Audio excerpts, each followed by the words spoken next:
Et bonjour tout le monde et bienvenue dans cette nouvelle vidéo. Alors aujourd'hui je ne vais pas parler de trading, je ne vais pas parler de crypto, je vais plutôt parler des applications de la blockchain et notamment sur un sujet que j'aime particulièrement qui est celui du stockage en fait, de votre identité. Et ça va nous amener à parler du coup également entre guillemets de la crise des immigrants et puis de ce qu'on appelle le raid, les raiders du coup qui ont en gros volé en Bulgarie et en Russie et dans d'autres pays lors de la fin du communisme énormément du coup de biens de propriété d'entreprise. Alors, le contexte de cette vidéo, en fait, j'ai publié des petites photos sur la page Facebook de buffet parce que quand on fait un événement ou quand je vais à un événement, il y a souvent un buffet et puis bon, je mange.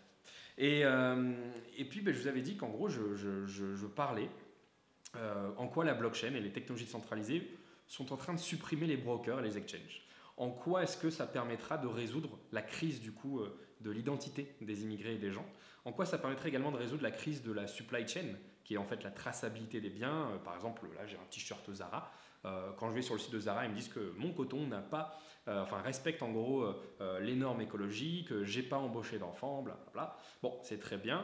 Ensuite, il y a un label indépendant, donc une entreprise tierce qui met un label vert sur les fringues Zara, qui me dit ouais, c'est bon, il y a tout qui va.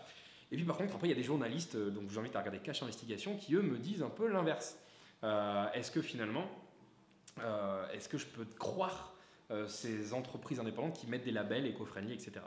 Bref, donc les technologies décentralisées, c'est pas que le Bitcoin, c'est pas que la crypto, ça permet aussi de révolutionner tout ça. Alors en général, quand je fais une conférence à Sofia, je parle de ce qui m'intéresse, c'est-à-dire la finance. Donc en gros, j'explique en quoi les smart contracts sont en train de tuer les brokers et les exchanges. Je vais en parler peut-être juste après. En quoi est-ce que les technologies centralisées permettent de créer en fait un monde bancaire sans frontières? J'aime bien donner comme exemple l'exemple Amazon. En gros, vous vendez votre télé sur Amazon, je sais pas, à 8h du soir. À 8h01, votre argent en crypto arrive sur votre compte Amazon. Vous n'avez pas besoin de le mettre sur un compte bancaire, ça va mettre un jour, 2 jours, 3 jours avant d'arriver. Non, il est immédiatement disponible votre argent. Donc à partir du moment où vous l'avez vendu votre télé sur Amazon, bam, vous pouvez aller au restaurant et payer avec une carte style 10X ou WireX. Moi je suis plutôt WireX, surtout que là ça y est, ils ont enfin sorti leur carte. Et pour aller payer du coup au restaurant. Vous pouvez aussi envoyer l'argent à un pote qui est en Chine quasiment instantanément et avec très très peu de frais. Bref, ça permet vraiment de créer un monde sans frontières et sans frontières. Et avec des possibilités limitées. Et pour nous traders, ça permettrait par exemple, si on remplaçait les comptes de trading par des wallets, de pouvoir trader sur le forex ou sur les actions et puis l'argent qu'on gagne dans la journée, immédiatement l'utiliser. Bon, ça c'est déjà possible en fait. C'est une des choses sur lesquelles d'ailleurs on travaille à Jarvis Edge. Bref, mais force est de constater qu'en fait, l'audience que j'ai ici à DMT, c'est peut-être des choses qui vous intéressent, parce que vous êtes des traders, des investisseurs. Maintenant, les audiences, là où je vais en faire des conférences, il n'y a pas que des traders. Et du coup, j'ai remarqué qu'en fait, la moitié des gens, en fait, ils s'en foutent de ça. Et ils sont beaucoup plus intéressés quand on leur parle des applications blockchain plus concrètes pour eux, donc, notamment sur l'identité digitale. Là, vous savez que l'identité, en gros, c'est un bout de papier, une carte d'identité, ça peut être un passeport, une carte d'identité, mais c'est pas digital. Bon, même si maintenant on va avoir des passeports biométriques, enfin on les a, en tout cas pas ici en Bulgarie.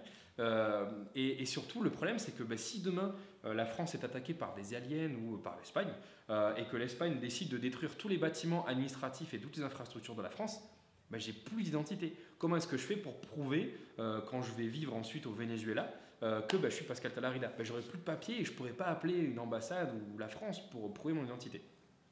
C'est le même problème pour les immigrés. J'ai pris l'exemple un peu con de la France, mais voilà, je suis syrien. Moi, je ne suis pas syrien, mais je suis syrien.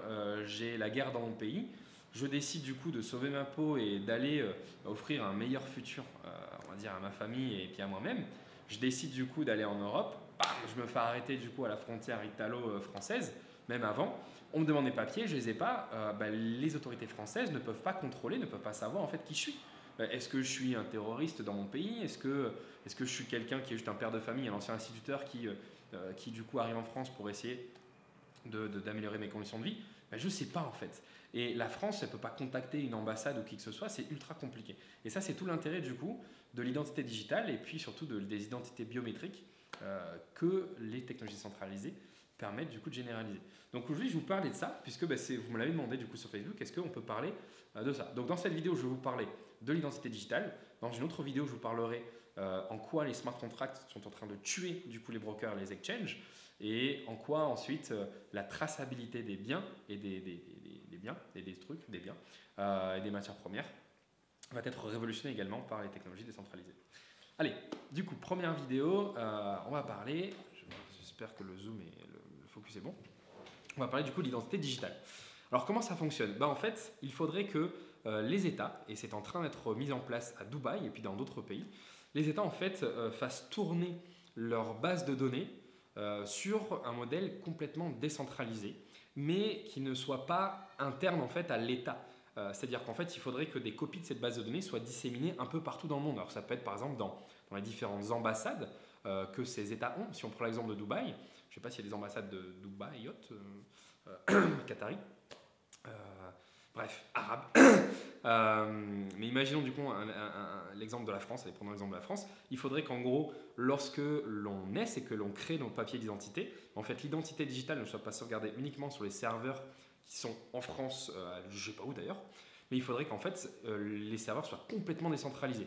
C'est-à-dire que chaque ville possède du coup une copie de ce serveur, et puis dans chaque pays, dans chaque ambassade de France, il y a également une copie de ce serveur. Et puis ça serait bien également qu'on foute quelques copies en Antarctique et puis un peu de partout en fait dans le monde.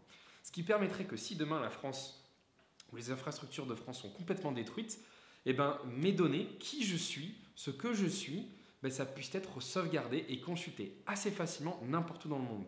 Ça veut dire que si demain par exemple je voyage au Japon et que je veux prouver mon identité à un policier japonais qui m'a arrêté parce que j'ai un peu trop abusé sur le saké, et ben il n'a pas en fait à devoir faire un travail assez long et fastidieux sur l'ordinateur, appeler je ne sais pas quelle ambassade ou quoi que ce soit. Non, il aura juste tout simplement, par exemple, à scanner mon iris, à scanner mon empreinte, comment dire, je parle tellement anglais maintenant, fingerprint, que j'en oublie le mot français, mon empreinte digitale, ou tout autre en fait, élément qui me caractérise.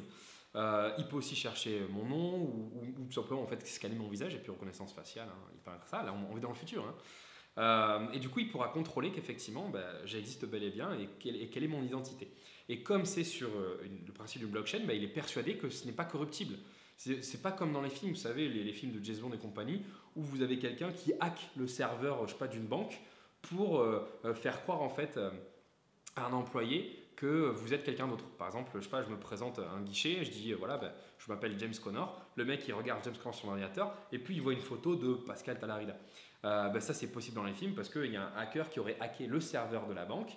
Sauf que sur une blockchain c'est pas possible. Si j'hack un seul serveur, tous les autres serveurs connectés à ce serveur sauront que les informations de ce serveur ne sont plus les mêmes que les informations de tous les autres serveurs et du coup ils sauront que ce serveur a été corrompu. Donc ça permettra aux policiers, aux données, ou peu importe dans n'importe quel pays, d'être sûr à 100% que c'est bien moi, que c'est bien mon identité. Idem pour tout ce qui est système health, système médical, les informations médicales. Par exemple, si je store mes informations médicales sur une blockchain au lieu de les mettre sur les cartes vertes que personne ne pourra lire quand je serai dans je ne sais pas quel pays, et bien là en fait je le mets sur une blockchain, soit peut-être un QR code tatoué quelque part, ou même une puce implantée. Alors je sais qu'il y en a plein qui se disent attends, on prend ton identité digitale, on te met une puce, on te scanne un machin.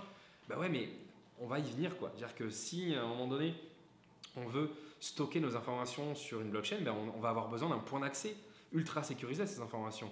Et malheureusement, c'est qui on est quoi. Hein. Et puis de toute façon on y va. Hein. Avec PSD2, ça aussi c'est un des sujets que vous m'avez demandé. Je vous parlerai du coup plus tard de tout ce que PSD2, PSD2 est en train du coup d'amener dans le monde bancaire, notamment en termes de sécurité, biométrie, etc.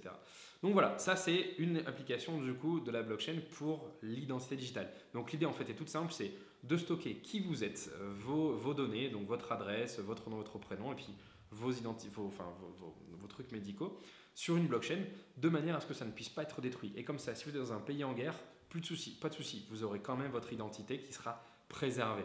Ce système marche également avec le droit de la propriété. Il me reste 30 secondes pour vous en parler, je vais le faire très vite. En Russie, en fait, à la fin du communisme, vous avez beaucoup de mafieux qui sont arrivés et qui ont spolié en fait des gens, qui ont volé la propriété des gens parce qu'il n'y avait plus d'actes notariés, tout avait été détruit et du coup n'importe qui avec un flingue pourrait dire tiens, ça c'est ma société, ça c'est ma maison.